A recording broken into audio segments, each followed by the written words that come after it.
نعم متابعينا الكرام، الموضوع حقيقي وليس مزحة. الموضوع حقيقي وليس برنامج كوميدي.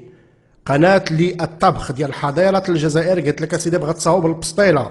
وشنو شوفوا شنو سموها البسطيلة الجزائرية الأصيلة، باللي زعما راه البسطيلة ديالهم. البسطيله هما اللي كيصاوبوها وحنا خديناها من عندهم، هادشي اللي كيبغيو يصوروا.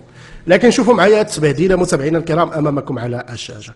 الغشاش والكذاب واللي كيزور ديما كتبان فيه، ديما كيتفضح، ديما الكذوب ديالو كيتفضحوا. شوفوا عباد الله التبهديله اللي داروا، شوفوا الكارثه اللي داروا. شوفوا البسطيله الجزائريه الاصيله معمرينها بسطيله، معمرينها بسباكيتي. عمركم شفتوا هذه بسطيله معمره بسباكيتي؟ لا حول ولا قوة إلا بالله. ومسمينها بسطيلة جزائرية أصيلة على غرار سكران طايح في الدروج و ممو بحجر مو تلك يعني المأكولات العجيبة الغريبة بتسميتها الغريبة. دابا دازوا البسطيلة، بغاو يسرقوا البسطيلة، ولكن شوفوا الكارثة، شوفوا التبهديلة كيفاش داير. دابا هادشي مدوزيننا في برنامج للطبخ ديال حضيرات الجزائر، وجايبين زعما طباخة اللي هما محترفين، وحكرتوا على البسطيله بهاد التبهديله هذه. شوهتوا البسطيله، بهدلتوا البسطيله، معمرين البسطيله بسباكيتي. عمركم شفتوا هذه؟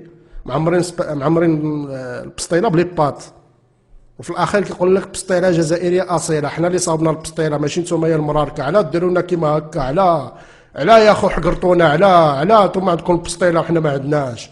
انا نصاوبوا البسطيله ونديروا فيها سباكيتي ونسميوها بسطيله جزائريه اصيله.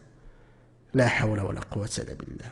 وريت هاد المشاهد للأم ديالي، فبقات كتموت بالضحك، بقات كتموت بالضحك. لأن راه أي أم غادي تشوف هذا المنظر هذا غادي تقول لك اش كيرونوا هاد المساخط الوالدين.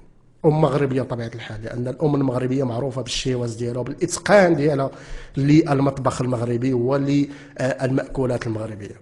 هادو جايبين طباخين وجايبين برنامج وجايبين كاميرات وجايبين كذا باش يعمروا البسطيله بسباكيتي ويسميوها بسطيله جزائريه اصيله.